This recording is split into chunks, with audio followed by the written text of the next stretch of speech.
Hey, welcome back to the Today Dreamer podcast, where we look at what cultivating the practice of presence in our lives feels like, as well as explore conversational space around how we may be able to fully or more fully participate in the blossoming of the emergent world story together.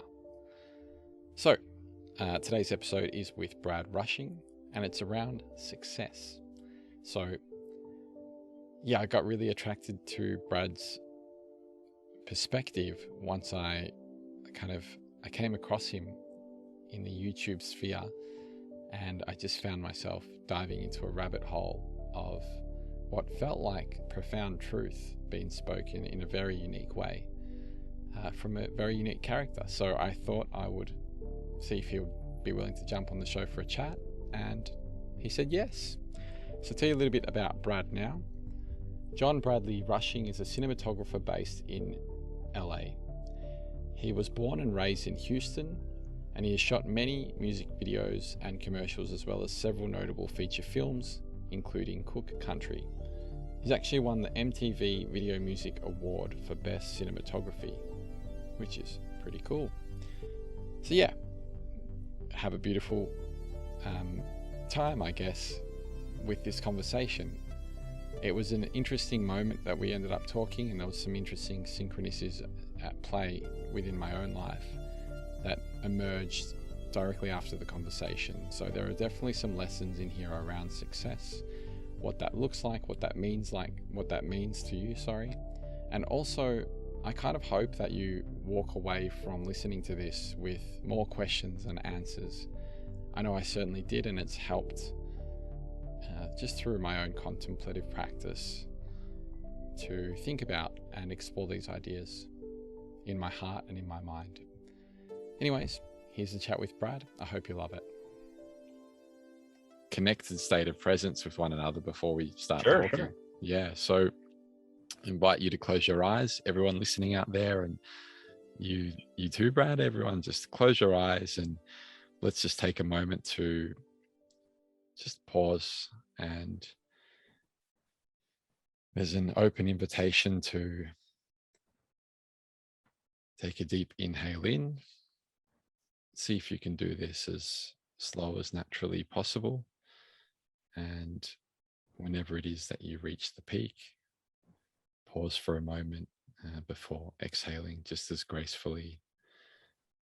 Feel free to pause at the bottom, and let's repeat this process 2 to 3 times.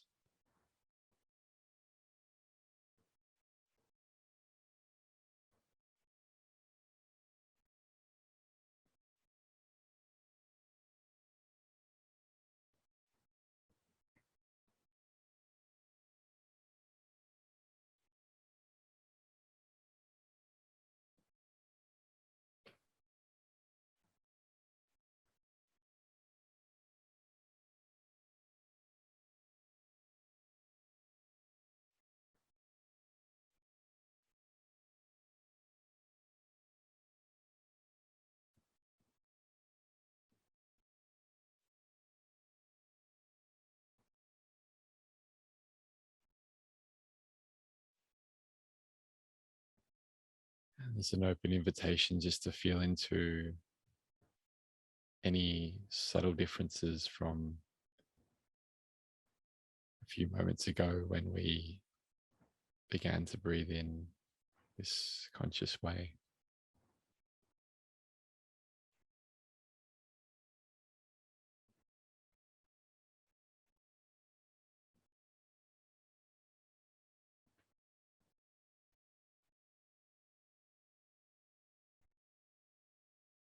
And on your next exhale, feel free to gently open your eyes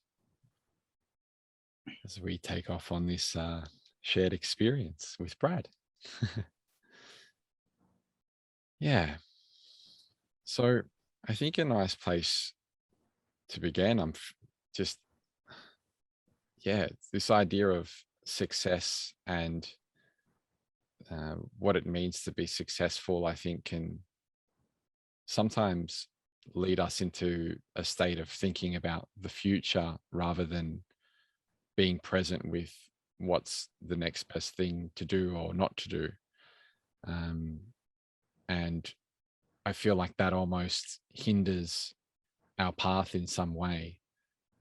And and what is success even anyways? Because there's this idea of like that goalpost changing throughout our lives, and you know, the reality of things looking quite different to what we imagine most of the time. So I guess, I don't know, does anything come up for you with those two kind of ponderings or wonderings? Well, my point of departure would be to quote something a friend of mine, Erica Wernick, recently said in her own really terrific Film Courage series of interviews. In the latest one, she talks about how, your goals and the things that you want are really all about how you think you're going to feel when you get them. And it's so true, whether that applies to career goals or vacations or people you want to spend time with. It really is kind of, I think, the fundamental guiding principle behind why we want the things. I want to be rich because of how it will make me feel, or I want, to buy this particular car or this particular guitar because when I have it, all these cool things will happen and I'll be happy. And I've had some really great successes in my career on paper. That if you look at the bullet points on the CV, it can be mighty impressive. And when I'm talking to younger filmmakers, in fact, I talked to one recently who was kind of looking at the agent and the publicist and the MTV award and some of the projects I'd worked with, and she says, I want all of those things. And I explained that having had all of those things, they really didn't lead where I had hoped them to lead. To my mind, those were never the objectives. They were jumping off points. I thought they would be a catalyst to bigger and better things. And I think that popular culture and mythology guide us to believe that's what those are, is that they're gateways to Shangri-La, that you get an agent and they're going to grow your career and it's off to the races. And as much as at this point I intellectually know that that's just really not true, I still hope springs eternal. I'm still looking for that magic elixir, and I trip myself up from time to time. And because you pedal and you pedal and you hustle and you have your highs and you have your lows, and you just think, man, one of these days it's going to pay off, and it's just, I'm going to coast and it's going to be terrific. And one of the things that I've come to learn a bit late in life, I think, is that I think some of the most fulfilling parts when I reflect on what's most meaningful are not those highlights, but what happens in between those highlights. The friends that I make, the trips that I go on to shoot the movies, the experiences that I have, and also the other things, like a couple of years ago, my buddy Sean Piccinino, who also has a terrific Film Courage series of interviews, and we've done a lot of films together, but he and I went on a location in Louisiana, and we thought, well, we're going to be stuck there a long time, and let's bring our guitars. And it really ended up reigniting my passion for music, and him too.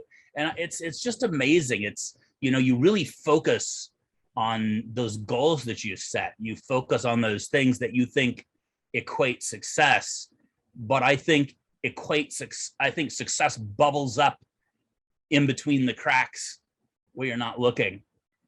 And I think success manifests in ways that you have not put labels on. That's a beautiful way of looking at things. And I guess just imagining reflecting back on your life when you're at your deathbed, They're the kind of moments, like Yeah. sharing some music with a friend, picking up a few guitars, and then reigniting that passion for playing, or for being in that space. They're the kind of things that, yeah, they're a bit more. They seem like they're a bit more meaningful than what you had previously imagined. And Yeah. it's interesting what you shared. There's a couple of points that come up. You mentioned that there's this idea of this imagined feeling into the future of the reason behind whatever you want. Um, Something came up for me. I've got a little boy, and he was watching a movie called The Three Ninjas. I don't know if you've heard of it. I haven't. The Three Ninjas Kick Back. He watched number two before part one, and he's now got this ambition of becoming a ninja because he thinks it's really really cool, and he's like, I kind of want to be like them, and I want to have this feeling of being cool. So it's interesting how, and what came up for me was this idea of, I don't know if cool's the right word, but everyone's got their own kind of, it seems, unique um, experiences and points of view on what is cool in a way, or what fits for them in the way that they want to be, and want, and um their what how their identity is formed, I guess. And it seems that we kind of move into these kind of directions, and a lot of the time our identity is tied up in that. Have you found that to be the case in your experience? Oh, I would absolutely say that that's true, and um, I think there's an abundance of lessons available in our life experiences if we have the humility to stand down and pay attention. And I'm going to be the first to raise my hand and say that's a challenge for me. I don't want to, just because I declare it, I don't want people to think, oh, well, you got that shit figured out. It's easy for you. Well, it's definitely not. It can What be, do you mean by that, Brad? Stand well, down. well, let me tell you the first thing I was going to tell you first, and then I'll Yeah. step over to that. The first thing I was going to tell you, because I think there's a lot of information about who we are deep in our core if we examine some of those impulsive ambitions. Like you're talking about your son wanting to be a ninja. When I was a little kid, I just ate up science fiction. I loved it, and I wanted to be an astronaut, and I thought that was the greatest thing. And I had astronaut toys and a toy space helmet, and I thought it was blasting off and going to exotic places and meeting green people with antennae. I thought that was freaking fantastic. But when I became old enough to realize that I would probably have to join the military and do grueling training and undergo extreme physical discomfort and never meet the cute green girls, I thought, well, maybe not. But it wasn't that I just chucked it off to the side of the road. I thought about, well, what was it? I mean, if that's really what it is, what about what I thought it was calling to me? And it was the imagination. It was the this whole other world, these completely different people who, apart from Giger's alien, a lot of them are benevolent. And, we have this opportunity to learn and experience other cultures. It was the adventure, it was the storytelling, it was the going into a brave new place, going into the unknown. And when I examined that aspect, I realized that I had in my life chosen a lot of those things. As a filmmaker, you do things that so many people will say that's a terrible idea, it's a terrible risk.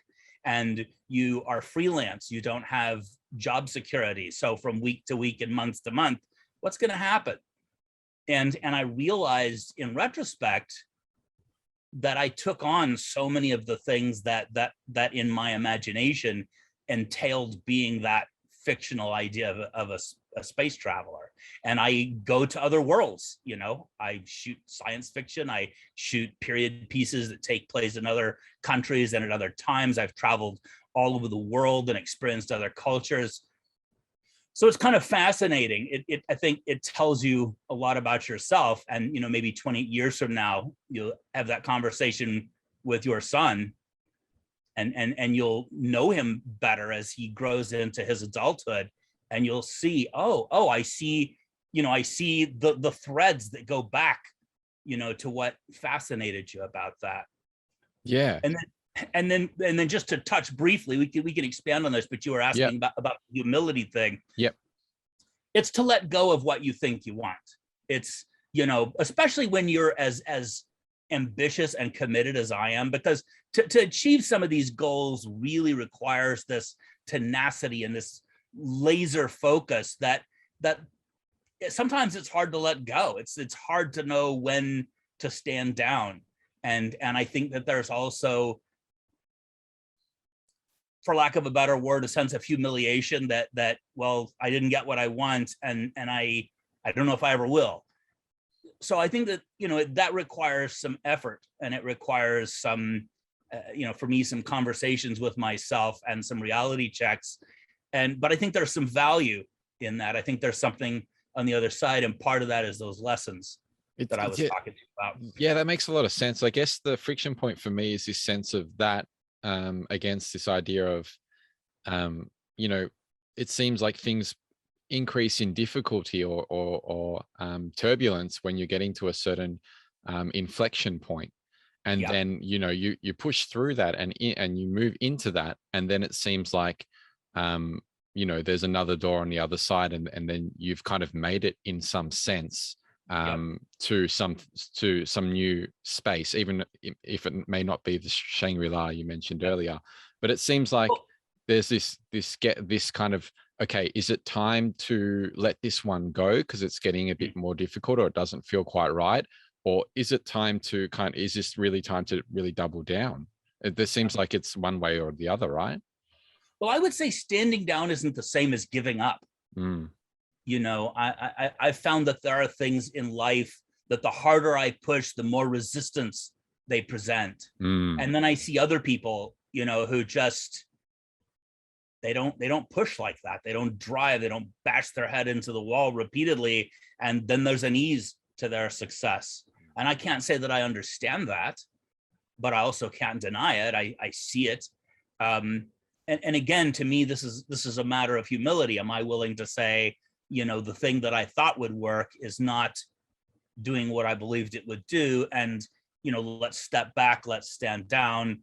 If my objective is still important to me, I'm that doesn't mean I'm giving up. And mm, sometimes I think you have to let go. I was reflecting not too long ago about the greatest catalysts for success in my career, and so many of them, and maybe most of them, were not things that I brought into being by sheer force of will. And I find that when I try to apply that sheer force of will, oftentimes the resistance becomes exponential. I can't explain it. mhm. There's something to be said for ease. There's something to be said for letting go. And again, letting go doesn't mean giving up. And, for a religious person, perhaps that means, handing it to your higher power. I'm not religious, but that whole principle of not, of not trying to force it by will and just surrendering to the dynamics that surround you, maybe there's something to that. I think there I'm humble definitely enough to is. admit. Pardon? Yeah, I think there definitely is. Have you heard of Yeah. Wu Wei in Taoism? No, I haven't. It's this idea of the kind of what you were speaking to, just kind of doing things with the least amount of effort, but not no effort, just the least amount that you need to get the things done. So it's this sense of really finding that balance point in life and allowing the flow of things to, it's fascinating. Yeah, I feel like there's this balance going on because it seems like willpower is called for in certain times. So there's this like, you know, this constant balance between allowing things to flow and moments where you maybe do need to step into things, but letting things go when the time is right and not forcing things definitely seems like a huge catalyst to success. Yeah. Well, Yeah. one of the things that you know that I'm really learning is that whole idea of um just stepping back. And because I think sometimes our strengths work against us. The fact that you can be tenacious, the fact that you can be committed, that can become For sure. stubbornness. Yeah. That can become stubbornness. It can become intractability. And the And opposite's true as well. Yeah. where along the spectrum it transforms from beneficial to harmful is kind of unclear, especially if you have that dogged commitment to something, because there's a lot of obstacles you plow through and you just get used to plowing, and then one day you realize, wow, I'm in this mode that's not beneficial at the moment.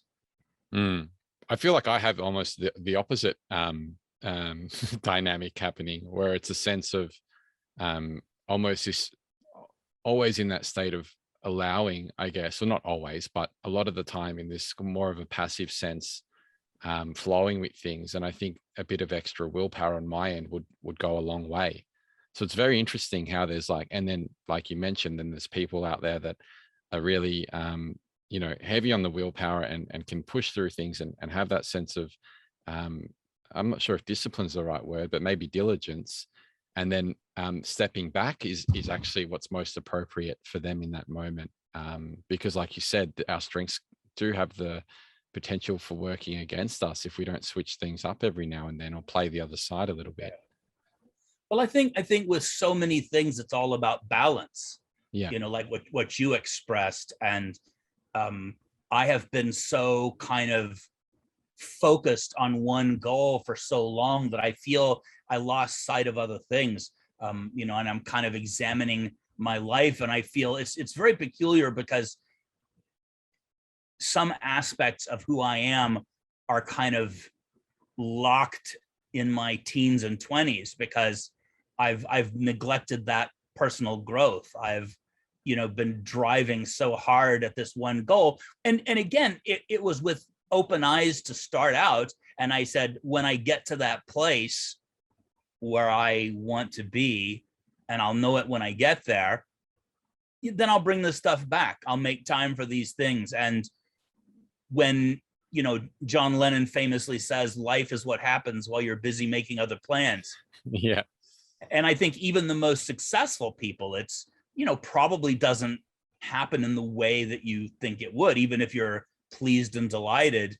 And so there's just a lot of surprise, and there's a lot of, it's like you're a kid and you get a Christmas present and you think it's going to be one thing and it's another. And even if that other thing is something really great, because you had your heart set on the first thing, you maybe in that moment you're crushed, but then you come to appreciate it and feel like, well, that was silly. This is even better.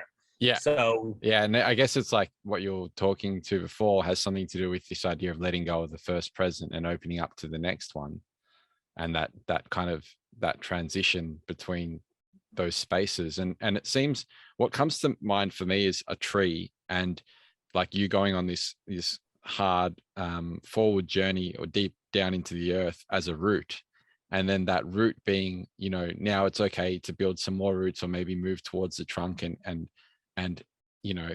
flourish in a different way. But you've got this solid root now in place from that experience of what you have been through. Yeah. Well, I think that's a great analogy. And I would extend that analogy by saying that as that root, you don't know what's in that soil. Are there rocks? Is there an aquifer? Is there no aquifer? How deep are you going to have to go? And I think there's comfort for all of us in having a familiar context to our paradigm. Again, if you talk about people of faith, there's a structure, there's an order, there's a purpose. If you talk about people who set goals, there are milestones, there are results, there is an end payoff. And I think as humans who are mortal and not guaranteed moment to moment, I mean, we're really untethered if we think about it in the scariest possible way, unless we are able to let that go. And I know some people can't, but me being who I am and being a very kind of logical and goal-oriented person, it's hard. It's difficult to surrender your structure, to surrender your context, to be that root going into the ground and saying, I don't know, show me. It's a completely different mode. And I feel there are some things that have happened in my life this year, especially, that have really, unmoored some of my security, and it's put me in this precarious place where, I just didn't have those reliable landmarks, and so I could either panic and flounder, which I think I did for a little bit, but then I came to this serenity and realized that when I started being quiet and paying attention, there were lessons to be learned, and there were evolutions to undertake, and I realized that I could come out the other side of this a different and better person, and in some strange way closer to the things I really want. Because remember, it wasn't the astronaut that I wanted to be. It was those things about being an astronaut, or that I imagined about being an astronaut. Yeah, that makes a lot of sense, and I can really relate with what you've just shared. I wrote this 5 year. It was like a 5 year dream plan or something. I don't know, whatever you want to call it, but it was like how I envisioned all the aspects of my life in 5 years from now. And I revisited, that was maybe 3 years ago, and I revisited it recently, and it seems like everything has come true, but in a totally different way. Like in a way that it's not how I had pictured, but it's in, like you mentioned, in some strange way, I'm still that astronaut. I'm still the reason for being that astronaut, and the surrounding kind of feelings, a lot of them are actually have come true. So Yeah. I think there's this sense sometimes we get a bit foggy on how far we have come, because we're Yeah. looking at where we're going all the time. And this sense of like, how beautiful things are right now. And like you said, just kind of letting go of the rest for a moment. There's a real power, strength, and peace that comes from that space. And I think once we can do that, even if it's only for a moment, I think that fills us up to be, to help. For me, it comes down to like being able to help others more. Yeah. And I think in that space, like what my dreams kind of are drawn in automatically on their own. So it's almost like you don't even need to worry about it in some ways. It like if you can tap into that space of letting go, like you mentioned, I think there's a sense of um the illusion of control that we have, and that seems to dissolve a bit more Yeah. once we can let go, and because we're really not as in control as we think we are. um yeah, and moments like the ones you referenced to this year are kind of a proof of that, Yeah. and like you said earlier, we could go at any moment, and so could everything around us, or the people, or the things, everything's you know everything can disappear at any moment. We just have this, it seems, as humans, we have this sense of it's like I think of it as patterning. I don't know what the right word is, but it's like we get used to sitting on a chair. So after a while, we don't actually feel our bum sitting on the chair. It's like this Yeah. automation that takes place. Yeah. Well, one of the things I was thinking about when you were talking was, I remember when I was a kid and I was learning to ride a bicycle, and I remember fumbling with it and how awkward, and trying to balance, and not only balance but then get some forward momentum. And then my dad would come out and he'd hold the bike up, and I could get on it, and he would walk it, and I'm like, okay, I'm cool. So as long as I had that structure of my father, both physically and emotionally supporting me, I could do it. But I knew that if he went away, I couldn't do it.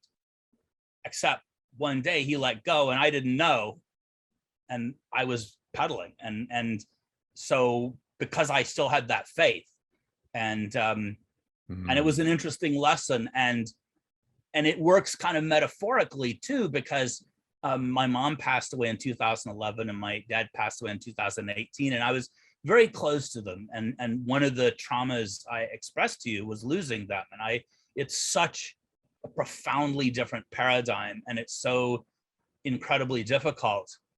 But I've been working on this project recently, and I remember when I was very young, because I was extremely shy, my mother said, Bradley, always ask for what you want, because the worst thing that will happen is they'll tell you no. And as simple as that sounds to a lot of people, it can be very confrontational to me. And I know it's confrontational for other people too. It's not just me, but in my head, I'm the only one on the planet. But anyway, so with this particular project I've been working with, I've been asking some incredibly unlikely people, the kind of people that if you told someone, they'd tell you how crazy it is and talk you out of it. And by and large, they're participating and they're enthusiastic and they're complimentary. And this is something that I don't have a lot of confidence in, because I kind of this is one of the things I had left along the roadside, that between the pandemic and my evolution, I've gone back and collected, and, I'm nurturing it again. But you mean this lesson from your mother? No, the point that I'm getting at, no, this project is the thing that I've recollected. But the point is that even though my parents are gone, it's kind of because of her advice, it's that same thing as my dad holding the bike.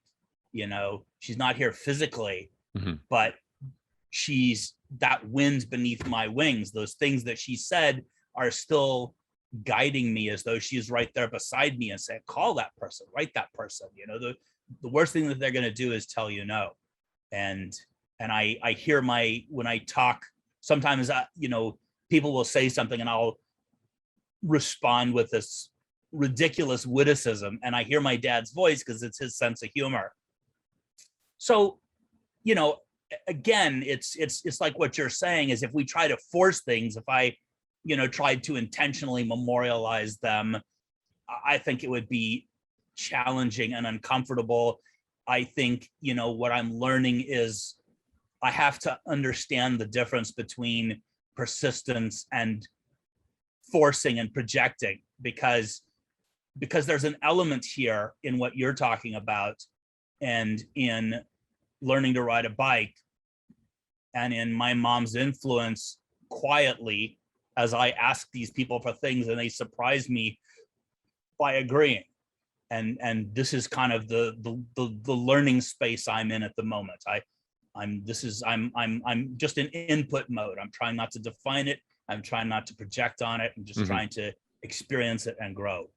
It sounds like you're in a beautiful space, and that seems like, how could your mother not be with you? How could your father not be with you? They're like within you, in like you so beautifully articulated, they're with you through these different elements.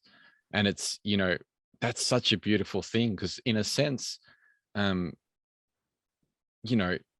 are gone, but the moments that you've shared with those things, and people can come and go, but those moments and those impressions, they ripple out into the rest of your being for the rest of your life. And your moments that you share with other people do the same. So it's such an interesting space. When you were talking about riding a bike, I was thinking about my own experience learning. And I grew up without a father, and I didn't have that support network. And recently I've been exploring what it means like to find that within myself, and maybe ask for help myself with the people around me, and build that out. I just remember riding my bike, and every time I wanted to stop, I would have to run into a fence because I couldn't reach the ground.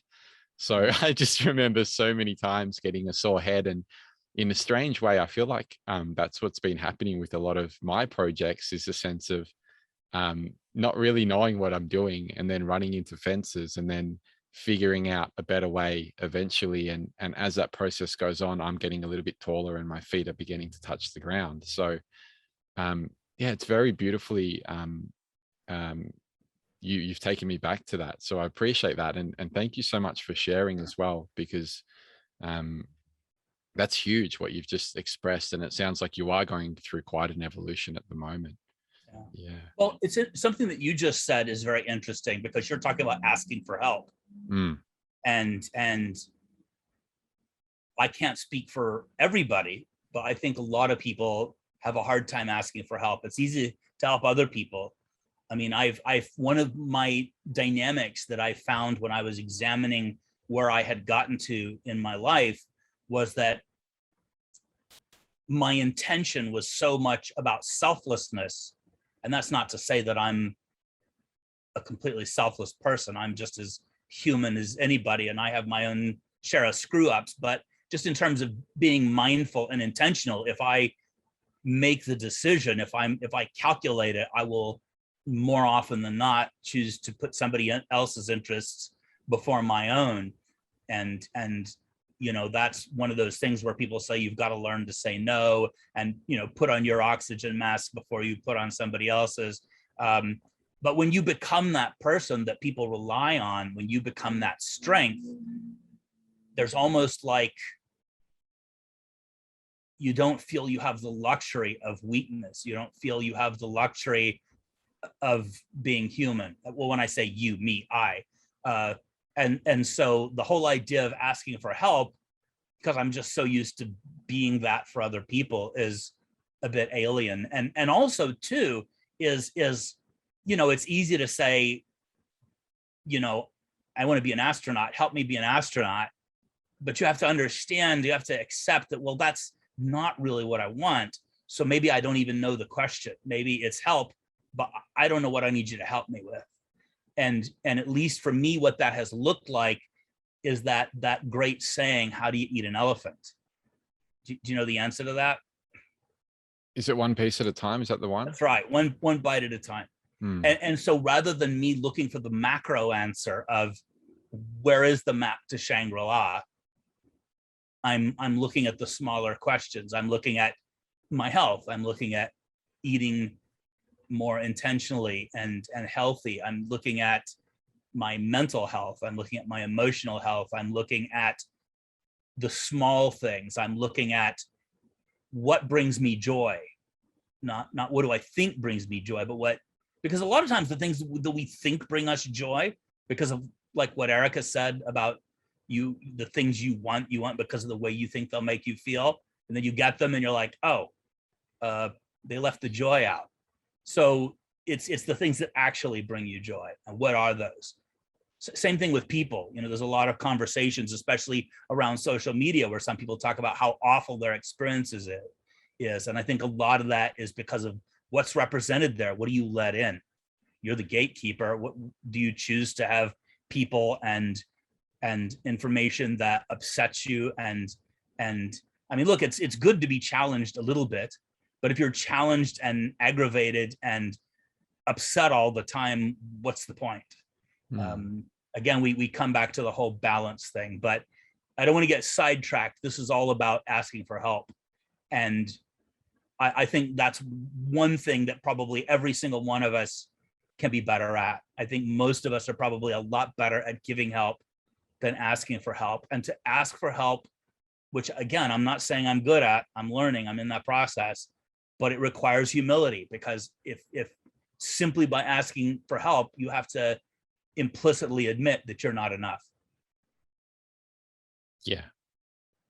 And that's a big thing, to say that, I can't do this on my own. There's a real power in this sense of community and coming together. A couple of minds are better than one, or whatever that phrase is. And this sense of joining together with like-minded people, especially in a time of such chaos at the moment and intensity. I think there's a strength in coming back and being, with people that can support one another. And I find a real sense of peace in that as well, because a lot of the times, especially when it comes to things like money and security and safety, there's this sense of like, not not feeling completely there. And I think when you think of helping others and being kind to others and supporting others, and that being a reciprocal process, there's a real strength in that, where all that other stuff doesn't matter as much, because you've got it already, because you've got that shared community. And I think that's what's coming up for me. And also, for some strange reason, and I'm not sure how this ties in, but I just was thinking about the speed of things, and kind of sitting in the speed of how things are unfolding for you. Because there's this idea of maybe one of the reasons why you feel like you might need support might be because the speed doesn't feel quite right, or how things are unfolding in on some level doesn't feel like it's the way it should be. I don't know. Mhm. Yeah, I'm trying to think of Well, how to express that. I wouldn't say it's not how I feel it should be. It's not how I expected it to be. Mm, And I feel like the foundations of a lot of things that I depended on evaporated. My parents, as an example, I'm not so stupid to think that they would have been around forever, mm, but it doesn't matter if somebody you love lives to 99 or passes away at 20. It's too soon. You're not ready for it. mm, And it's I can't speak for anybody else, but for me, it's this most incredibly transformational paradigm. It's like I'm in a whole new world that I'm learning to live in, because they had insinuated themselves. I'd never known a day of my life without them, and granted, we lived in different states, but we would talk every day, and they were a part of my life, and they were a part of my awareness, and they were a part of my support. I mean, I could, even if anytime I was upset, if I had a problem, I could call them, and it wasn't our way to discuss the problem. I suppose I could have, and I probably did, but more often than not, it was just the check-in. It was that connection, and hearing them say, oh, went to the grocery store and did a thing in the garden, and somehow that made me feel better. That being able to touch that and reconnect with that normalcy. um so it's interesting. And you're talking about being part of a community, and I think that's something too, which um I've always been intentional about. What do I put into this world? I my version of reality, I'm sorry, my version of morality is that every morning I have to wake up and answer to myself for what I've done. And am I okay with that? Am I okay with the way I treated people? I don't feel like there's any kind of eternal judgment for me, but I want to treat people in a way that I feel good about myself, that I feel that I've done right by them. Um, and at the same time, you have to be open to what you receive from that community. And I think it's a mistake to project expectations on that. One of the things that I'm exercising these days is just listening and paying attention and seeing, well, what's there. Because I think if you project onto it, you limit it, you exclude things, you demand. It would be like going into a store and telling them what the price is going to be and what the specifics of the item are, rather than seeing what they have to offer. I mean, there might even be something better than what you imagined. And I'll give you a little bit of an example. I was talking to my publicist the other day, who's in Australia, by the way. And for many years, people have said I should do a podcast. And I don't want to do an obvious podcast. It doesn't interest me at all to do one of those let's talk about cameras and lights podcasts. And so I really had to think of something that was kind of that I could bring a unique perspective to, and something that I don't feel is really present. And I finally conceived of a thing. And those same people also have always said I should monetize that.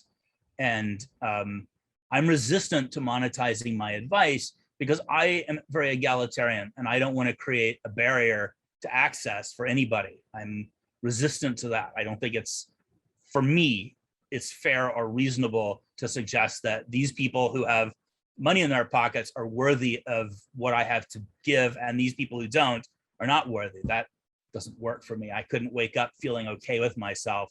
And so I kind of had this very rigid idea of what that looked like, is that regardless of my own financial circumstances, I would stick by that. And when I was talking to the publicist, we kind of went round and round where they're like, oh, well, you could be on this platform or you could be on that platform. And I said, if it's behind a paywall, I'm not going to do it. I'm not going to leave people out. And in one of the quieter moments, somebody suggested an option that I kind of just pushed past because I was in this mode of frustration. But then I circled back And somebody said, well, what if you accepted donations? And I thought, oh, well, okay. I mean, that's voluntary. That's not a prerequisite. And then this one person who I'd kind of steamrollered said, well, that was kind of what I was trying to tell you. So there was a lesson there, and that I couldn't hear, I was going into the store telling them the way it was going to be instead of looking at the specials. And that's, listening to the community, not projecting on it, not, and I write on people all the time about doing this, and here I was doing it myself. I make no pretenses of being perfect. At least I will always own up to that. And so I think that's the thing is that, being the person in the world, be the solution you want to see, be the person you want to encounter, treat other people's sons and daughters the way you would want your sons and daughters treated, and their mothers and fathers and them. And then in terms of what you receive, be open, because it may not be the thing that's on your shopping list, and the thing that's on your shopping list may not be the right thing. To quote the Rolling Stones, you can't always get what you want, but sometimes you'll find you get what you need. Yeah. What's this podcast going to be about? Can you tell me a bit more about that? Yeah, I can tell you a little bit about it. The concept is, because I have mentored film students for decades, and the same things come up again and again and again. And in that transition between school and work, there are these common things about how do you do a resume in the film industry, because it's not like other industries. How do you network? Because most people in this life who are not freelance, maybe a handful of times in their life, are looking for work and filling out applications. But as a freelancer, that's your life. I often tell people I'm professionally unemployed because I look for more work more than I actually work. That's what I do. If you looked at my day, you'd be like, oh, that guy's professionally unemployed. He's hustling and networking. And sometimes what that looks like is just hanging out and spending time with friends. You're putting in FaceTime, and it's fun. And so people don't necessarily see that, but it's all got some intention. And how do you live on a freelance income? What if you make $1,000 this month and you don't work for 2 months? So all of those things are things that they do not teach in film school, and by God, they should. And I've told instructors this. I've sat in on curriculum advisory boards, and time and again said, y'all should, if you can't do it as a class, then invite a guest speaker, have a workshop, whatever. And it just falls down the drains. So the concept, the name, I think, of the podcast is shit they don't teach you in film school but should. That is definitely a unique angle. Yeah. What was that last part you were saying? Oh, and then there'll just be modules. Like I'll do one on networking. I'll do, and also like what we just discussed, agents, unions, publicists, awards. Everybody thinks that is the express way to success. And it's just not. And so I want to examine that. I want to talk about it. And I haven't got the format quite yet. My publicist said she would be happy to come and speak, and I'm sure my agent would as well. I don't know if I want to make it that complex. There's also something to be said. I give people this advice all the time. If you conceive of something, don't make it so complicated that you don't want to do it, that it becomes a burden. And so I have to examine that. I have to consider what that looks like. But all the same, I think this is something valuable. One of the things that's been joyful for me about those Film Courage interviews is that rather than me having a lot of these conversations over and over again, I say, just go watch those and then let me know which questions you have left. Yeah. So if I do this podcast, I'm done. I don't have to give people advice anymore. It's like, you go there, I'll send you a diploma. One of the gifts of technology. Yeah. But it's true. You find yourself having these conversations over and over again. I mean, one of the things that I always tell people is the only thing that's consistent in the film business is change. And it's true. It's the dynamic of the market changes, the technology changes, the styles, the aesthetics. And as soon as you think you got it figured out, you just don't. It's something else. And you adapt, and you realize that that's the dynamic. And there's a place where you can be comfortable with that, or at least some personality types can be comfortable with that. But you just have to realize it's never going to stop for you. It's never going to be like, oh, I got it figured out, I'm going to coast a while, because that's not how it works. Yeah, it sounds like these lessons in the film industry are directly applicable to what's happening with our lives at the moment. You know, it's never going to be that way where it's like you've made it to this, again, that Shangri-La you mentioned earlier, and now I'm just going to coast. It's like a continual game. It's a microcosm. Exactly. I go back to my friend Erica Wernick, who has this terrific book called Meant for This, How to Achieve Your Most Impossible Dreams.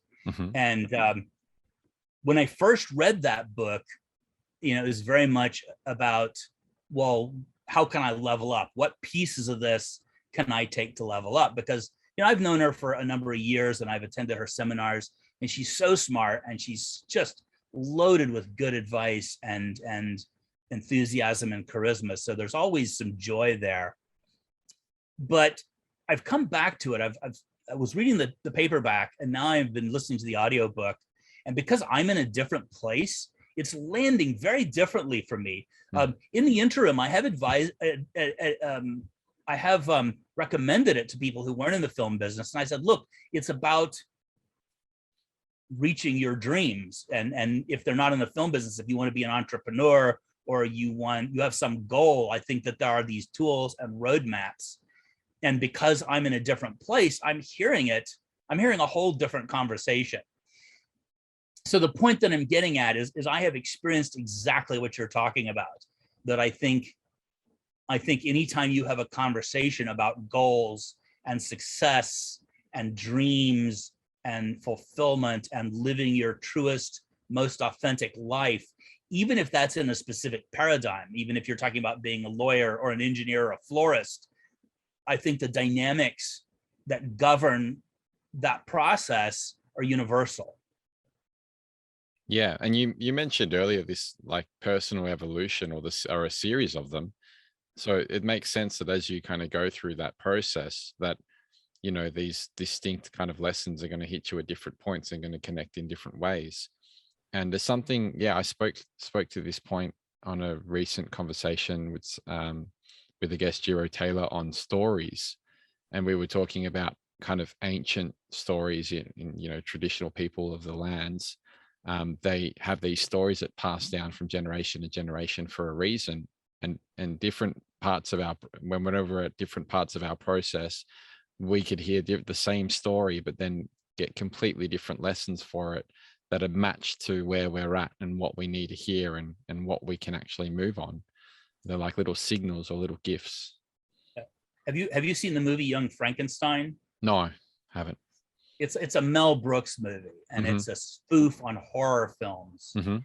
And I first saw that movie when I was a little kid, and there's some slapstick, there's goofy faces. It was a funny movie. It was just a hilarious movie when I was a kid. And then I watched it later as an adult, and it is loaded with subtext and innuendo and frankly dirty jokes. I never hit me. And it was like this whole other movie. I was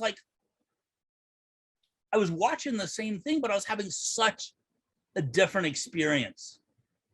And I express that just to reinforce what you're saying, and also to tie it back in to what I was telling you, that if you're open, like if I was expecting the same experience that I remember from being a kid, I would have been disappointed, because the goofy stuff wasn't as funny.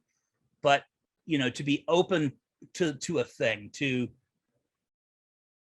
I think there's something about being generous with your environment, being generous with your community, being generous with that person sitting across from you, that you're not projecting expectations. And I think if you open yourself up to listening and experiencing, rather than managing or manipulating or contriving to an end, I think it can be a very transformational experience. And so that was just kind of my metaphor for that. Yeah, that's exactly. I think we've been kind of building through this space together, and that's exactly like that's a point. That's a beautiful like little point of like a little gem, I guess. I was thinking about this morning, this idea of letting go of expectations and kind of there's this idea in meditation when you're teaching it to students, or when students come to a class, of just letting go of expectations of what you know what your ideal scenario would be, what is a satisfactory meditation, sitting in a certain posture and being a certain way. And there's this idea of like the connection between meditation and life, which I discussed in a previous podcast right before this one. And it's so relevant right here as well, because it's like exactly what we were talking about. It's like it's not it's not bad to have those dreams as a child, wanting to be an astronaut. There's nothing wrong with Yeah. that. But it's almost like that expectation brings about a lot of suffering, and it also kind of stops us from realizing ways that we can actually bring that the essence of that dream into being. Yeah. Mm. I think as humans, we have a lot of baggage. We're like that, stereotypical rich person with, this entourage full of carts and bags for the holiday weekend. And, we're so busy packing and unpacking and sorting that we spend less time experiencing and being open. And, I think that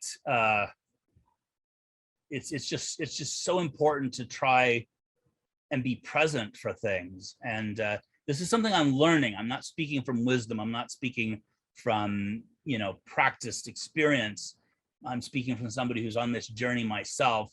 But it's especially, imagine a creative. There's that whole concept of creative block, writer's block, artist block.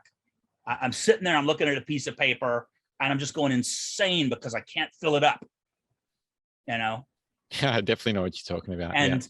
and so we struggle with that. Mm. We wrestle with that. And there are entire books about managing that. I had a lesson when I was in art school. I went to the High School for Performing and Visual Arts in Houston.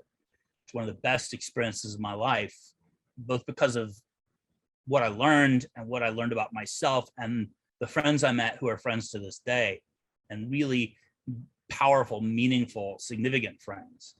And we had a lesson about artist block, and a teacher, we had a piece of paper in front of us, and she said, if you ever have block and you're looking at the paper and you just don't know what to draw, just put a mark on it. Anywhere, just put any mark on it. Don't think about it, put a mark. And then just keep going. Because that's either the right mark or the wrong mark. Mm.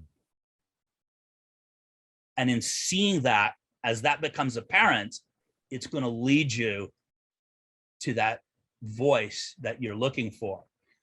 And so the thing that I see in that is when you're in that new space, if you're meditating and you're saying, let it all go, and just have this void, that void is scary.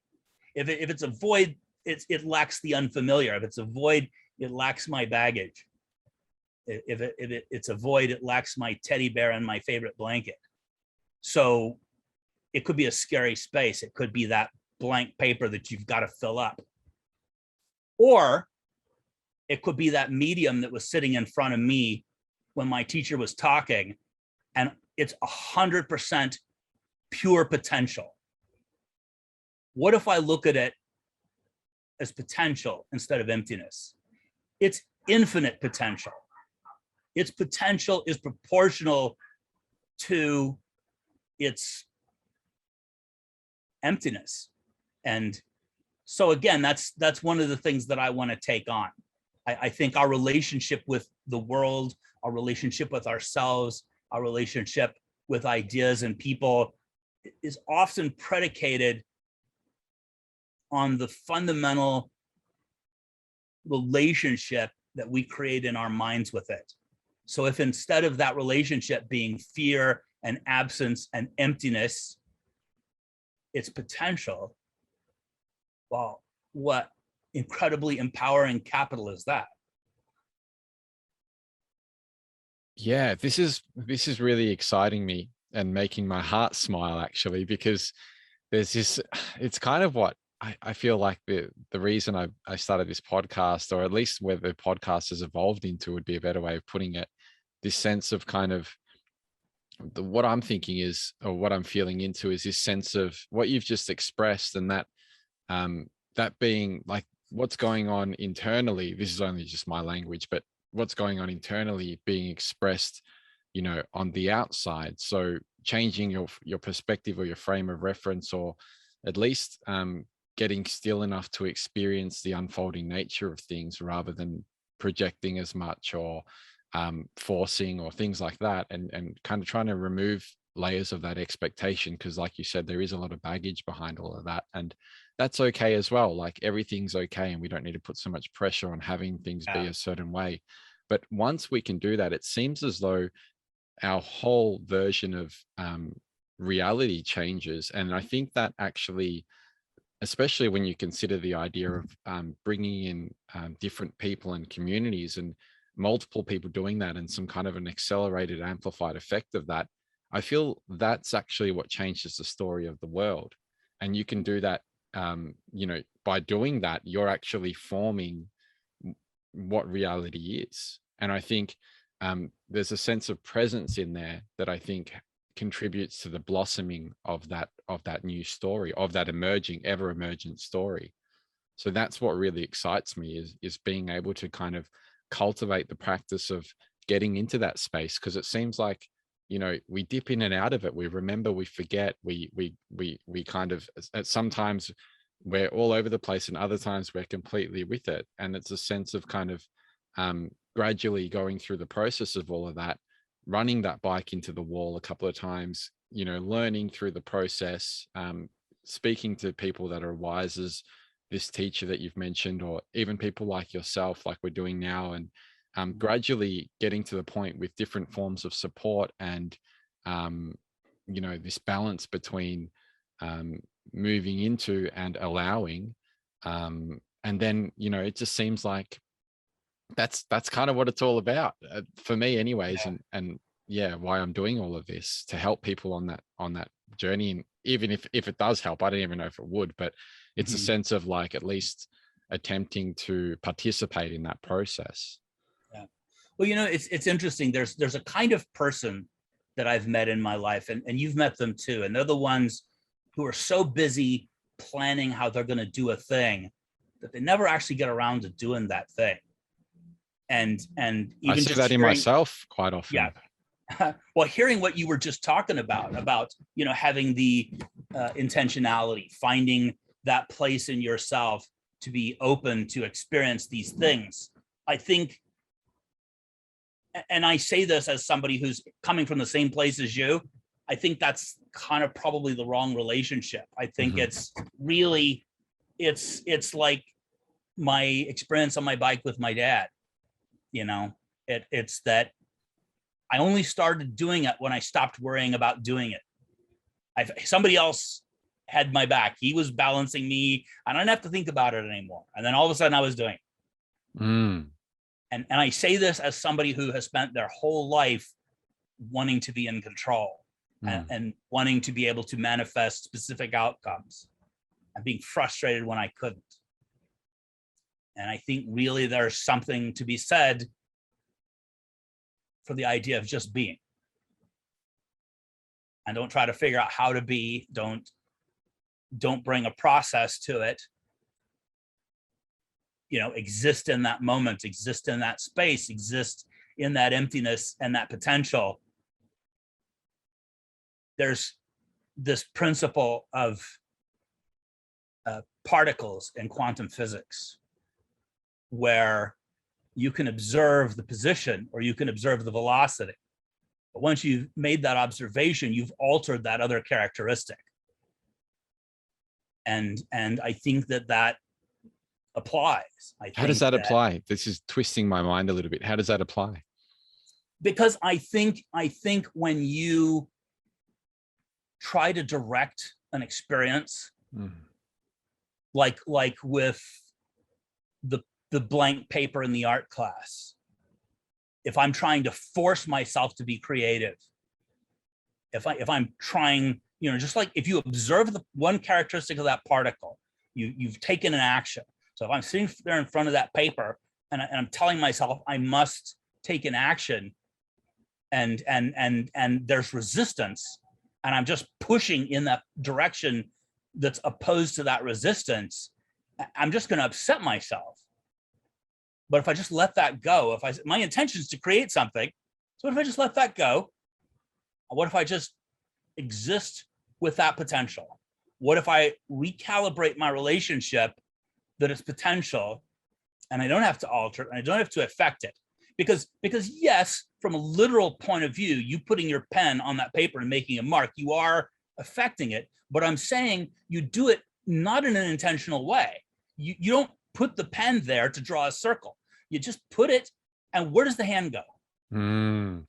What does it do? Follow it, discover it,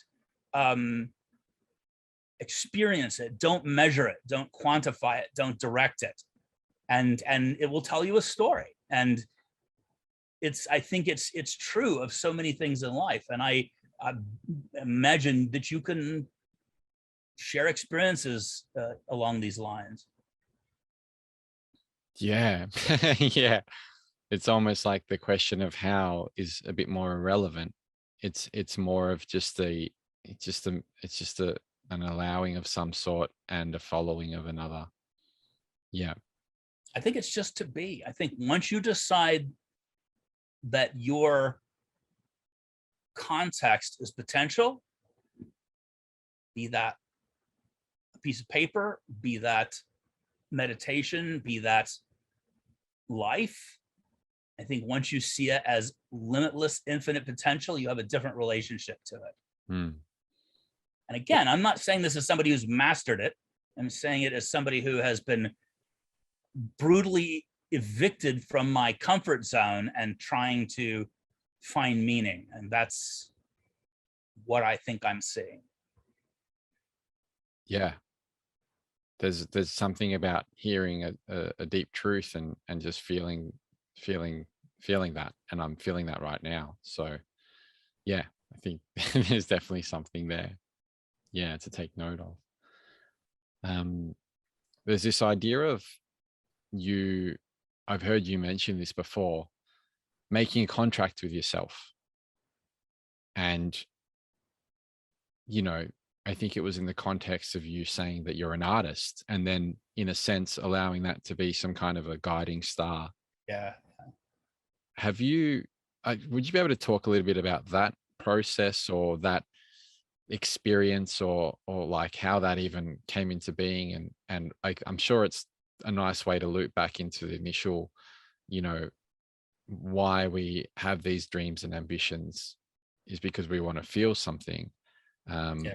But I thought, yeah, it might be a nice way to kind of, circle back. Well, I think there are two aspects to it. One aspect is this. You were talking earlier about the things you want in life, and maybe you had a little bit of a habit of just kind of letting it happen around you. I'm a big believer in declaring what you want in life and saying, I want to be a cinematographer. I want to be, a world leader. I want to be somebody who inspires and helps people, whatever that is for you. I think that it's important. You can't just go around a question mark, because when people hear those things, if they're the right people, they see you as that potential, and they hold you accountable to live up to it. So I think there's something, to be said for that. All my life, I've seen people who say they want a thing, but then I look at their day-to-day lives and they don't live like the person who wants that thing they say they want. They say, I want to buy a new car. And then every payday they go and they party with their friends and they have no money left. I'm not judging them. You can do that. But to me, that doesn't look like the person who's committed to getting that new car. And if that's what you want to do, if you want to party, then maybe you need a second job. I don't know. But for me, I look at my life, I need to see alignment generally between the things I say I want and the things that I do. And if I don't see alignment, then I have to ask myself, do I really want those things? And then if I do, then what am I going to do? What am I going to give up? And that's what I mean. That's part of what I mean by the contract is if I make that contract and I say, I'm going to buy that new car, well, that contract has, it has expectations built into it that, well, in order for you to have that car, you have to do these things and you have to sacrifice those things. And you have this period of time and you have to behave in certain ways. Otherwise you are in breach of the contract. And the other part of it, and I guess this is really just more of the same thing. I believe when I originally said that, it was in an interview where I was talking about my shyness and how overwhelming it could be. And I was examining how it was harming at this point, how it was harming my momentum and my ability to get results. I very specifically remember, I had a list like you had where I had like, oh, in 10 years, 5 years, 1 year, this is what I want. And I kind of broke that down like the elephant into the constituent parts. And I mapped out monthly, weekly, daily goals. So like every day I was doing the thing. I check off the box. I look like the guy who actually wants what he says he wants. Mm. But I realized after a fact, like my goals were really shitty. Like I'll make so many calls. You call people, you send out resumes, you might as well flush those down the toilet. Those aren't meaningful connections. I know this now, but then I thought, hey, I did a thing. I did something that was uncomfortable. How'd you figure that out? And like, yeah, how do you know when that's the case? Well, part of it was the lack of results. Yeah. Part of it was seeing other people who were getting results and watching what they were doing differently. Yep. And part of it was it just kind of sank in at a certain point that just because you call some person and wind up on their, so-and-so called list, or you sent a resume for them to paper the bottom of their birdcage with, it's not doing anything. And I realized that it was the gregarious people. It was the people who built the relationships, and I've said this many times, this is a business of relationships. It's all about your friends. You want to hire your friends and the people you like. And you don't get to know people and like people just because a resume slides across your desk or you get a note that they called you 10 times. So when I had that realization, I thought, oh my God, this is because I'm shy. This is because I'm scared to have a face-to-face. This is because I'm scared. I mean, I'm calling them, but I'm secretly hoping they won't come to the phone. And then I get my check, but they don't have to actually talk to it. Mm. And it was like, okay, well, that's just really crappy. And so it was hard. Of course it was hard. Things in life, John Kennedy said, we go to the moon, not because it is easy, but because it is hard. And all great things, you have to be in a place of discomfort to grow. You have to push yourself beyond the familiar and beyond the comfortable to be in a place that's got the potential. But maybe it's that white piece of paper. Maybe it's that meditation. But if you're in a space of potential, there's growth. If you're in a space that's filled with your baggage and your luggage and everything not so much. You're not really called to be anybody different, and you're not in an environment primed to catalyze that. And so part of the contract is that I wanted to be a filmmaker more than I wanted to be shy. Was I committed to being a filmmaker? Yes. Was I committed to being shy? Hell no. I mean, it didn't give me any pleasure. It still doesn't. And I'm not saying it's gone away. I still deal with it. But, we all have the crosses we bear, some visible, some not visible. And no matter what your cross is, if you are able to find a way to work in spite of it or to make it work for you, or like we were talking about earlier, ask for help. You're not an island. Ask somebody for help. And I think people want to help. I mean, people care. I believe that they care, and they want for you what you want for yourself. And so the point being, that's what the contract with myself is. There was another point at which I had a house and I had some life changes where the economy took a downturn and my clients transitioned, and I was in the middle of a bad breakup with a partner, and so my finances were in drastic change, and that house came into jeopardy where I had to say, oh, am I gonna sell this house? Am I gonna keep this house? If I keep this house and I keep doing what I'm doing, I probably can't afford it. Am I willing to do something else? Am I willing to say, oh, well, I'll be, an engineer or whatever? It wouldn't have been that, but will I do something more lucrative? And I had to be honest with myself and have one of those come to Jesus conversations where I'm like, okay, no cards are off the table. What does this look like? And I realized, I had the epiphany that I was going to be an artist. I couldn't be anything else. If I chose a more lucrative career path and I had that house, I would come to resent that house for everything it took away from me. I would be so angry and never enjoy it. And I realized that no matter how difficult the road of being creative was, that's what I had to do. I mean, and that's it.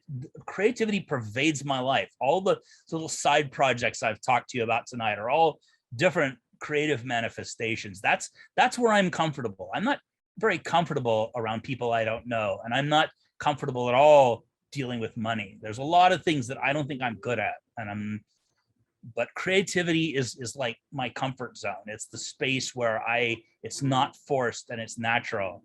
So it was reasonable for me to make those contracts. It was reasonable for me to declare that that was the thing that I was. And of course, at the time, it came with a bunch of my expectations of what that looked like. And life, as it has a way of doing, beat the living shit out of me and corrected me. And so now I'm listening. I'm just paying attention. I'm like, okay, well, none of these things turned out in the way that I thought they would. I'm not saying they're not good. I've got a lot of really great things, a lot of wonderful projects and friends, and but still a lot of unfulfilled hopes and expectations. So all of that journey, my contract is still intact. But like I said to you earlier, what I've had to learn is that it's not always about taking hold of the wheel and forcing it.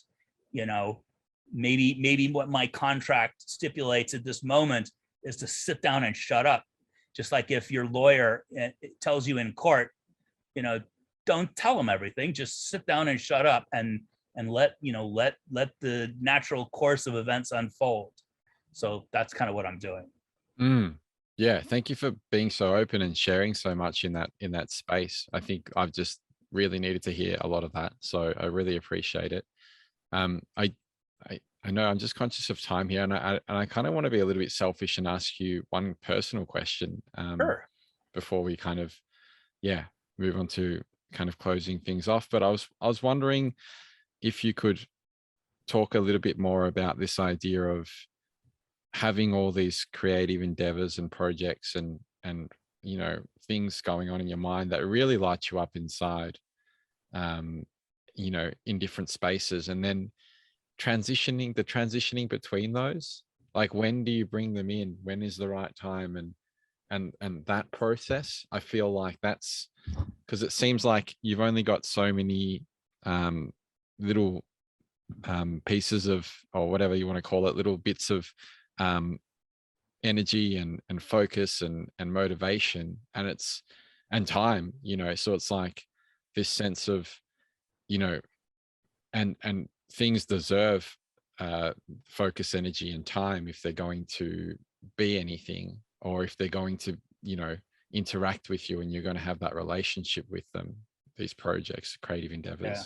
So how do you transition between them? How do you know when the right time is for one and like because it is quite sad. Like you just pointed to something that I felt quite deeply, and it's a sense of like, I've got this beautiful idea, and it's just like sitting there on the shelf, and maybe it's a more of a long-term thing, but it's like, and I've got multiple ones of those, and it's kind of sad to see them wither away sometimes, even though what you're currently working on is meaningful and significant. Yeah. Well, I wish I had the universal rule book. I don't. Yeah, I guess there's no I, rule. I can only tell you about my relationship to it. Um, a lot of people want to put things in a box, and they want to put labels on them, and they want to say, Brad, you're a filmmaker, and these other things are hobbies. And if that works for their experience to put those labels on it, okay. I'm not taking that on, because that's not how I experience it. To me, they're all manifestations of the same energy. It's like putting on different clothes every day. Mm, One mm, day, maybe I'm writing, and one day, maybe I'm filming, and one day, maybe I'm playing music, or doing photographs or art. And it's all coming from the same place. And my relationship with it is very similar. Um, I had an experience during the pandemic where we're all sitting at home. What the hell are we going to do? And I pulled these boxes out of storage, and they had a bunch of multi-track tapes of recordings of music that I had made. And I just said, well, I'm going to digitize it. That's one of my busy jobs that I never get around to. So let's digitize them. And I was surprised at how good they were and how much I liked the music. And I had forgotten, I had assumed I had written maybe 10 songs. There's like 60. And of those 60, 30 or 40 actually had recordings begun. And so then I sort of slowly evolved into thinking, well, maybe I should do something with them. And this was that whole process of when I was in college and in high school. I was a fine art major. I wasn't a film major. And I switched over to a film major. But also, all those years of high school and college, I played music, and I wrote music, and I recorded music, and all of this, was my life.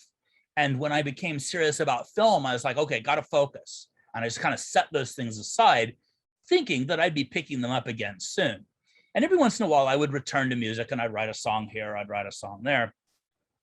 But I would have these friends who would go and play gigs or record songs, and I was so happy for them. And I was thinking, man, I wish that I had what they had.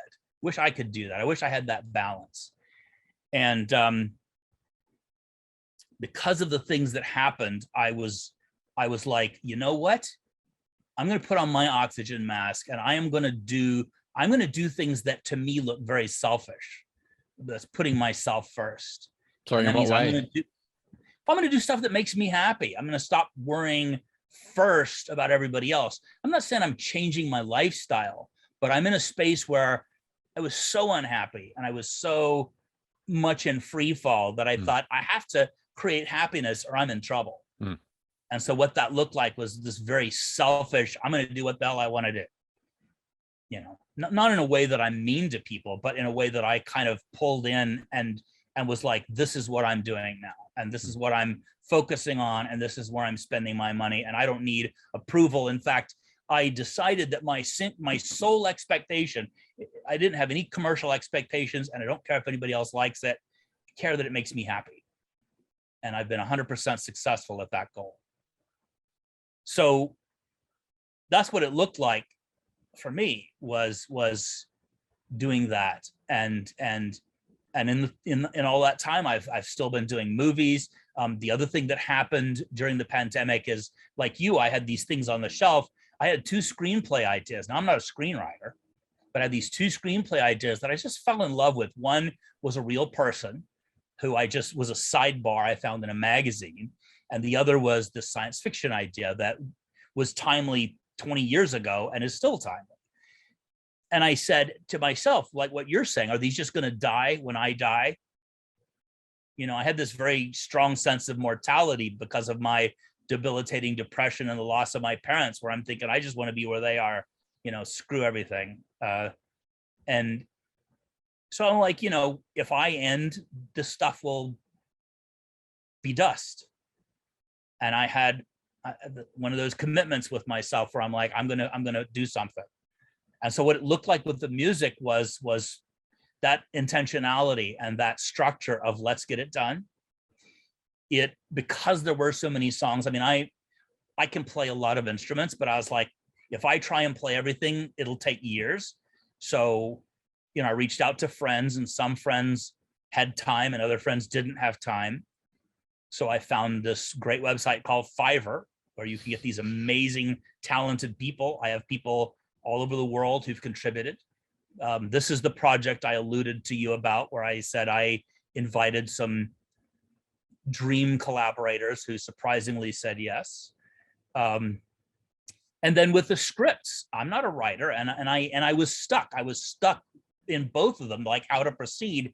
So I delegated. So that's my answer to you: is find people who are as passionate for one reason or another as you, and get them on board. And it may not be the people you think or that you hope, and you can't make them wrong for that. A lot of the people who I thought of for some of these projects just weren't the right people.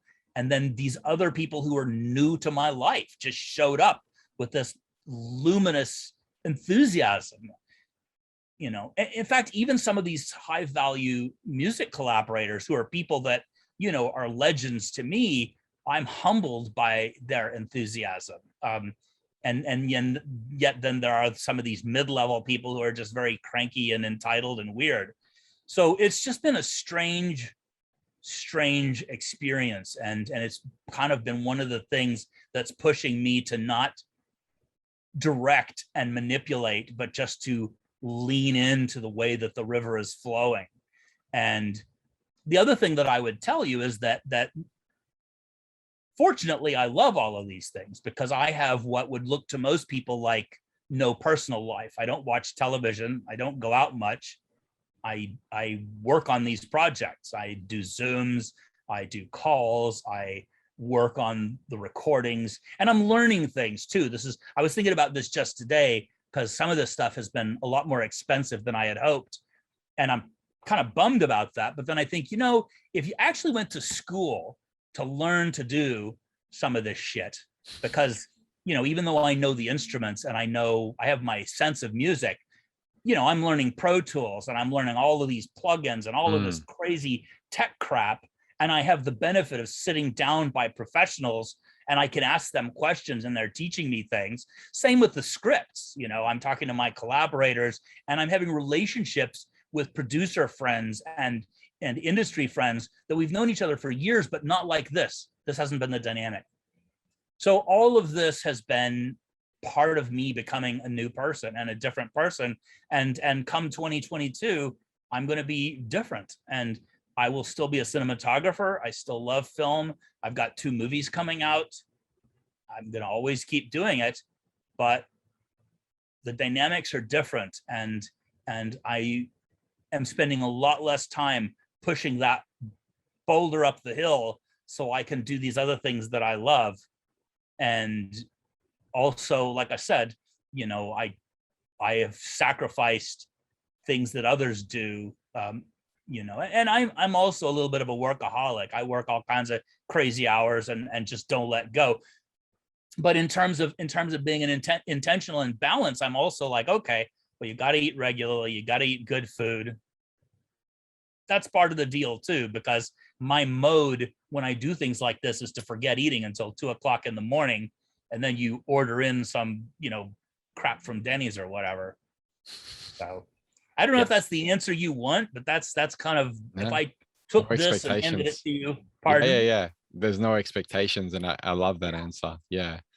So it seems like there's quite a few things going on, and I was wondering, I totally get, I resonate with a lot of what you've just shared, and I guess we could keep talking for hours, but I feel like it might be nice to share, show people a little bit about like what you're up to, and what you've got in the pipe works and what's upcoming. So is there anything, if someone wanted to find out more about yourself, where would you send them? Is there anything you'd like them to kind of see or read, or what's kind of on upcoming at the moment? I know you've just had that recent release on Netflix. Is that right? So Well, they had the California Christmas was last yep, December. yep. The sequel, California Christmas 2 City Lights, comes out December 16th. Okay. Mark your calendars. Mark your calendars. Um, and then in March, I've got a movie that I shot, also a Netflix original called That's More. Okay. Cool. And then we've also got a music video that we shot for an artist on The Voice, and I just saw a rough cut of that today. I'm really excited. And if people want to know what's going on with me, the two things that I would suggest: everybody loves Instagram, so follow Instagram. I mostly keep that professional. But if you really want to get to know me and interact with me, then jump on Facebook. I'm a little more kind of myself there. And I do also share the professional stuff.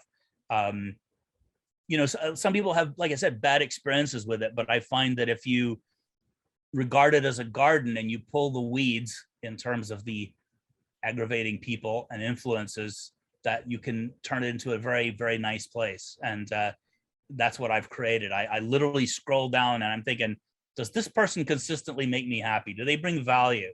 And that value can be challenging me. It can be stimulating me, but it has to be value. It can't be that just pissing me off and making me hate the world.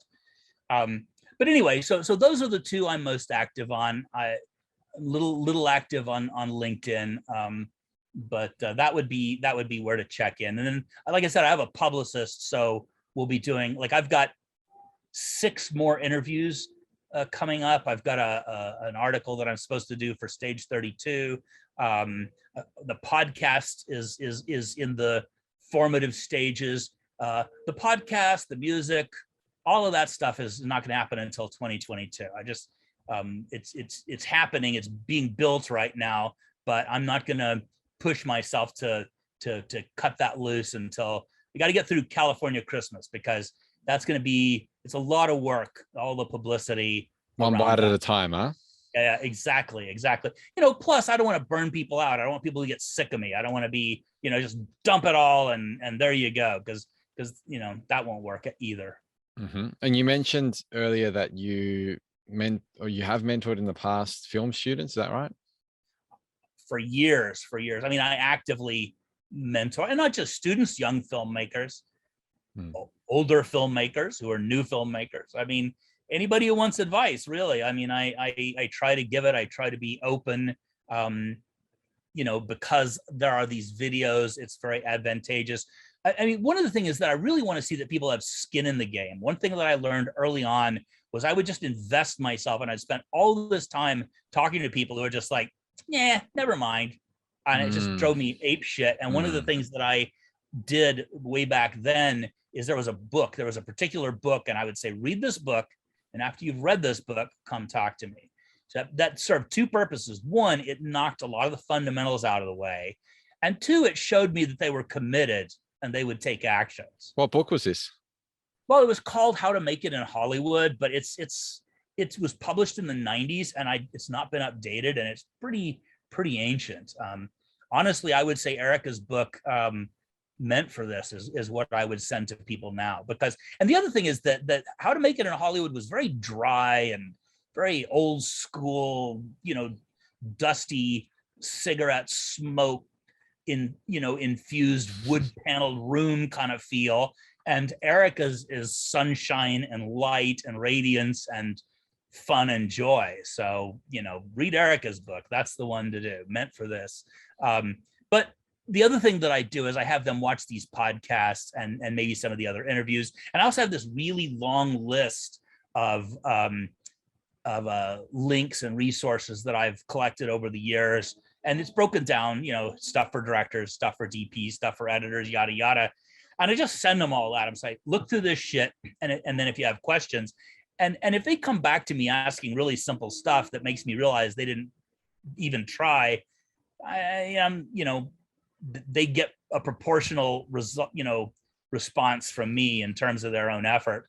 But the people who really throw themselves into it, I mean, look, I've had some mentees who just blew me away, and I would go to bat for them. I would recommend them for jobs. I would hire them. Not a lot of people, but certainly there are some stars. And in fact, one of them that I'm super proud of script supervisor named Katja Loban is working on the Jack Ryan TV series in Europe. She's just finished season 3, and they invited her back for season 4, and I couldn't be more proud of her. Such a humble, hardworking, just incredible person, and so proud of her and all of her hard work and dedication. It's so funny. She confided in me the other day. She says, I always worked so hard because I didn't want to let you down. And I mean, if that's the catalyst that you need, but it's also about not letting yourself down. I mean, I can give you the resources, I can point you in the direction, I can give you the information, I can open the doors. I can't walk through them for you. I can't make a good impression for you. I can't show up for you. I can't follow through for you. If I make no one can really, can they?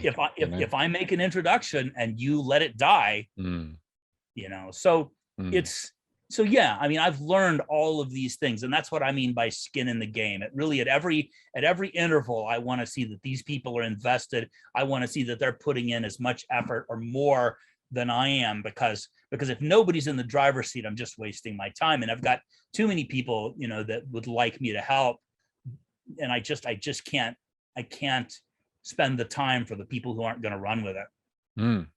Again, it comes down to what I was saying earlier about, does your life look like the person who says you want the thing you say you want? And I don't judge those people. Maybe they really don't want it. Maybe the reality is not what they expected. That's okay. I mean, I'm not mad at them, but my expectation, no matter what you say you want, whether it's a haircut or a beer or to be an astronaut, when I look at your day and I look at your week, I expect to see some indication of follow through in moving in that direction. Yeah, I think that's what came up for me, that theme of what you just kind of articulated there. And I think, there's a lot of things you can do to improve that, like even tracking what you're actually doing and reflecting on that, and again, reflecting on your motivations and what's really going on there. It's like what I said when I was being ineffective, and you have the list every day and you check it. Did you do the thing? Did you do the thing? Did you do the thing? And I had to evaluate and say, yeah, I did the things. They weren't the right things. They weren't good things. Now I have to reinvent, and I have to go to another place.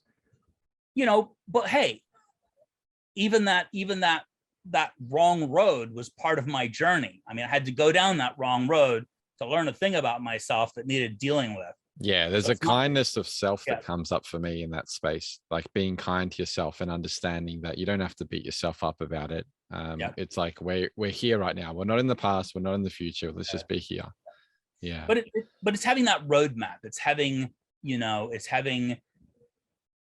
those things you can be accountable for.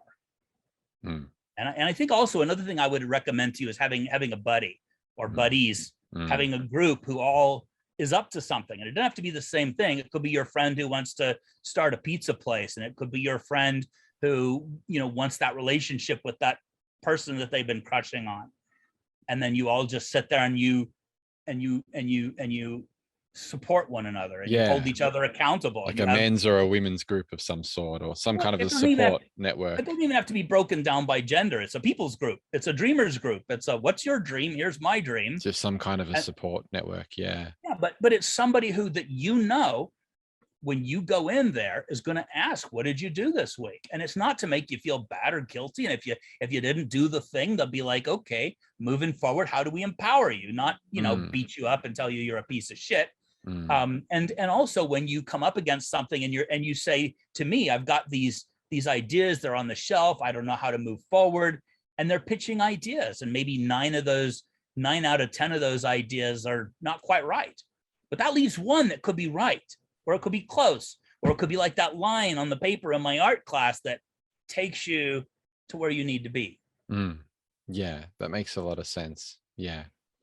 Thank you so much for sharing so much wisdom. I feel like in this, hour and a half or so, there's just been like bucket loads. And I feel like it's almost like that list of links that you've provided, and anyone listening out there that's found some help within those practical steps, or within those kind of lessons from your experience. I guess it's all about just kind of absorbing those and moving into them. Well, one thing I would like to say just really quick Yeah, is go that, for it. a lot of people compliment me or say how meaningful the vulnerability is. And I want to say that that's a deliberate choice. There's a lot of people who kind of build themselves up heroically and they want to look larger than life. And the mistake I feel with that is that other people see that and it's inaccessible because they're like, oh, yeah, I'm not that perfect. I don't have it all figured out. I'm not that rich. I'm not that whatever.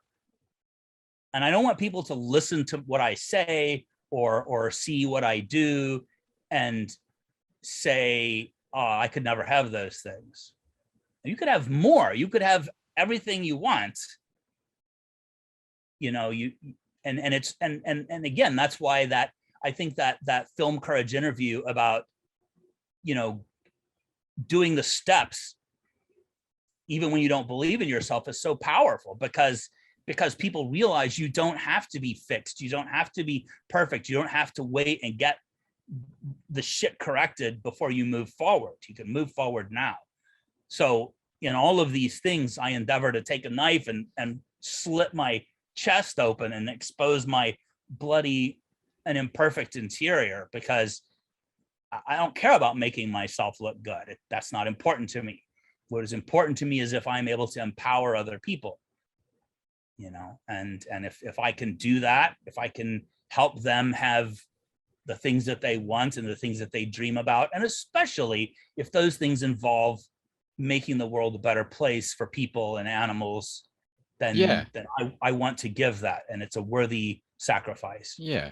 Yeah. 100%. I mean, I was thinking about this recently. I've started doing some mentoring myself and some kind of just supportive work for people. And I didn't really know how to pitch that. And I guess I didn't want to put that across as me being some kind of an expert on anything because it's just not true. It's like we're all going through this process, and opening up and sharing those vulnerabilities really is a lot of the time more beneficial to people that hear it, because like you said earlier, like the story hits people at different parts of their own process, different stages of their own internal evolution. And I feel like this kind of role of just being someone that's there as support is better than building yourself up in any way. Yeah, for the people that you're trying to help. And just this sense of like thinking that you know best, or thinking that, yeah, like it's almost like an illusion that you're telling yourself at times if you don't go down that path of vulnerability and Yeah. openness. Well, every single one of us is an expert on at least one thing. Mm, That one thing is our personal experience. yes. We have a unique mastery of that in all its glory and all its embarrassment. Mm. And I think if we are authentic and real, Yeah. and when we say we don't know, or we say it may not apply to you, Yeah. just like my story about the bicycle, it wasn't your experience, Mm, but it was a catalyst to tap into something for you. mm. So I think that's the best that any of us can do, is have the intention of generosity and kindness, and be vulnerable and real and honest, and that's what you have to bring, and you are the expert in bringing those things. Mm. Mm. I think that's a good place to put that full stop in, Brad. What do you reckon? All right, well, thank you, sir. I appreciate your time, and I appreciate your interest, and I really enjoyed our conversation. This has been great. Yeah. Yeah. I'd love to maybe touch base with you in 6 months to a year from now, if you'd be open to Sure, the let's do idea. that. Let's do that. In fact, yeah, that will be the aftermath of the second movie, and some of these other things will probably be in full motion by that time. So it would be an interesting thing to do. Yeah. Yeah. Cool. All right. Well, thank you again for being so open and vulnerable. It has been a pleasure. And yeah, I just feel invigorated. And it's one of those feelings we spoke about earlier, when you know that what you're doing is kind of, you're in the right space in the right time, because this feels really good. So you've got my appreciation, and my love, sending you my love. And yeah, enjoy the rest of your day or your night. And yeah, best of luck with everything. Thank you. Take care. All right. Bye.